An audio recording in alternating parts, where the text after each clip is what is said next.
Hal-hazırda Word programının açılmış sayfasını görürük. Biz burada file menüsünü, yukarıdan file menüsü, Home Link tabı, Insert Link tabı, Page Layout Link tabı, Reference, Mailing, Review ve View link tablarını görürük. File menüdür. File menüsündə bir sürü əmrlər var. Bu əmrlərlə bir-bir tanış olaq. Save. Save faylı yerdəşə verməkdir. Faylı yaddaşa vermək lazım. İlk açılanda mən keçən dəfəki videomda göstərdim ki, dokument 1, dokument 2, dokument deyə özü şərti adlar qoyur kompüter. Deməli, əgər hər hansı bir səbəbdə işıq sönəcəksə, deməli faylımız da itəcək. Sənədimiz də itəcək. Ona görə biz sənədi yaddaşa verməliyik. Sənədi yaddaşa vermək üçün də fayl menüsünə girib save əmrini vermək lazımdır. Ekrana belə bir pəncərə gələcək. Biz əvvəlcədən müəyyənləşdirməliyik ki, sənədi harda yaddaşa verəcəyik.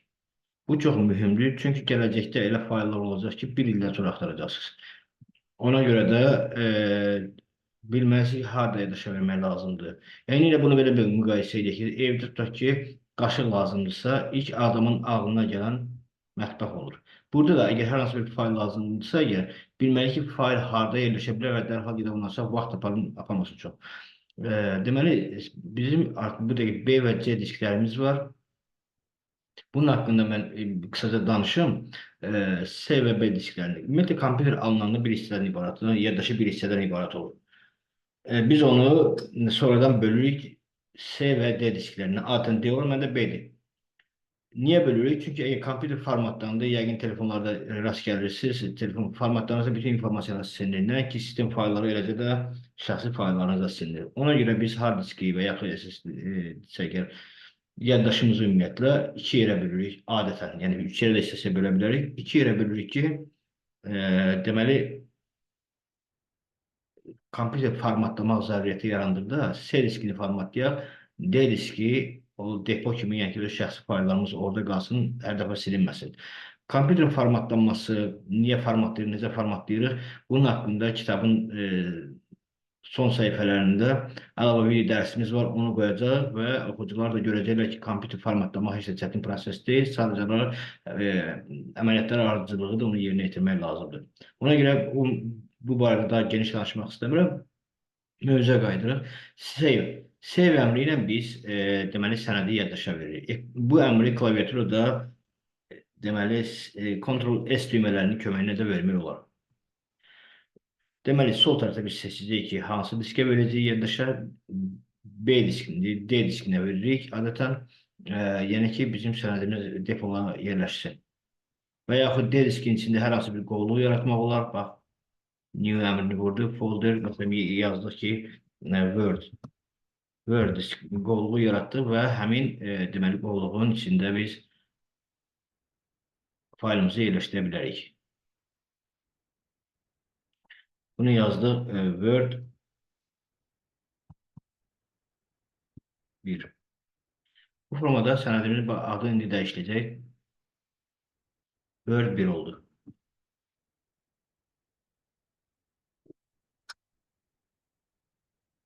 İkinci əmrimiz save as əmridir.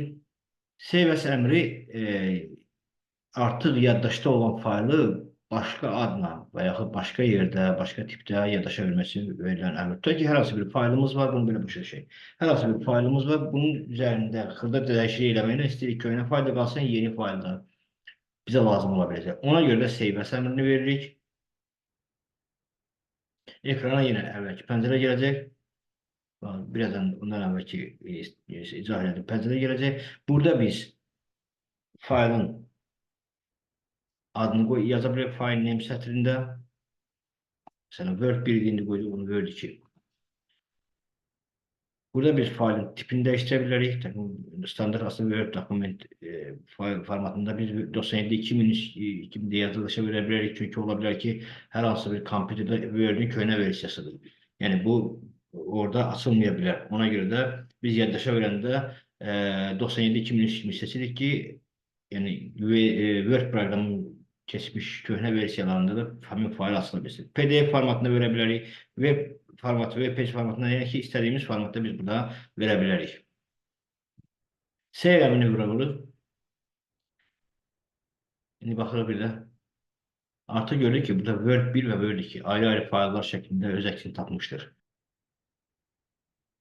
Save əmri veriləndən sonra biz burada müəllif adı qeyd daxil edə bilərik. Tez açılmalı olsun yeni tağlar əlavə edə bilərik. Və yaxud da ki, burada save bunu seçməklə seçilərsə failin məzmunu onun piktoqramında öz əksini tapsın. Tutaq ki, indi bunu Word 3 eləyək. Piktoqramı əlavə olunmaq üçün də qeyd eləmək lazımdır. Save əmrini vururuq.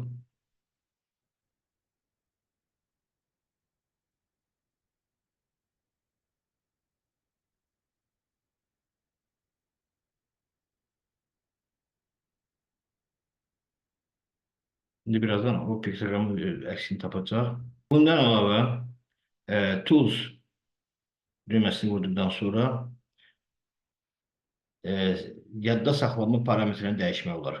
Məsələn, birinci şəbəkə diski kimi quraşdırmaq olar. Save Options yadda saxlama parametrini təmizləmək olar. Bu əmrdən sonra ekrana gələn pəncərədə tənzimləmələri aparmaq olar. Gələn dərslərdə həmin bunun haqqında ümumi məlumat verəcəyik. Options əmrini keçəndə. General Options. Sənədə parol qoymaq olar. Ekrana aşağıdakı pəncərə gələcək və bu pəncərə gələcək. Bu pəncərə iki hissədən ibarət görürsünüz. İki yerdə parol qoymaq olar. Birinci hissədə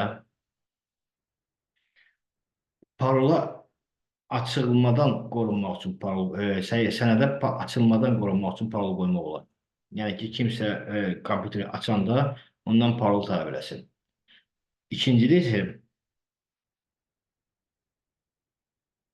dəyişikliklərdən qorunmaq üçün parol qoymaq olar.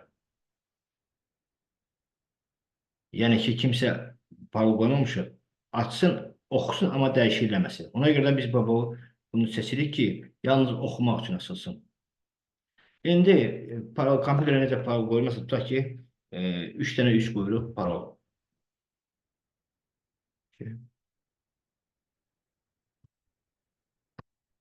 Bir dənə OK veririk. Bunu elədik, save 4, Word 4. Save əmrini verdik. Bağladıq bunu. Word proqramı açırıq.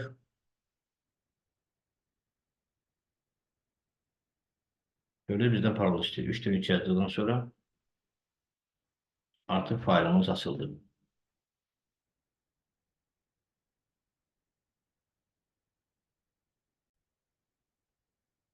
Bundan əlavə save as əmrini verdikdə, baxın, bu PDF formatında biz bunu yaddaşa verə bilərik. Məlum olduğu kimi Word sənədini PDF formatında yaddaşa vermək olur.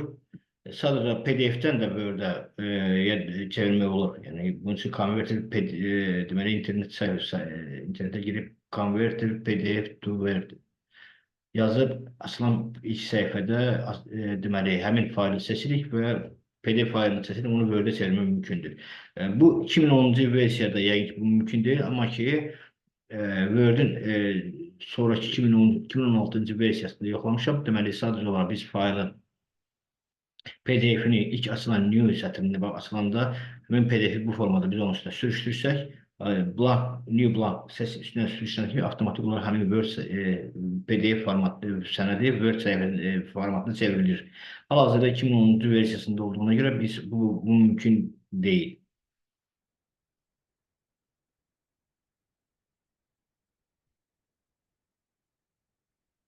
Hal-hazırda deməli PDF-i Word-ə keçirməyin ən rahat yolunu göstərməkdən ötürü mən Office paketinin Word 2013 versiyasını açmışam. Baxın, insert fayl menüsünə girdik, new əmrini verdik. Bax, new əmrindən sonra ekrana gələn deməli blank dokument, yəni yeni sənəd açmaq üçün verilən əmrdən sonra bu şablonu seçirik. Bax, qara qoyunlu tayfaları, bax bu deməli PDF formatında olan faylı sürüşdürüb bura atıram. Baxın.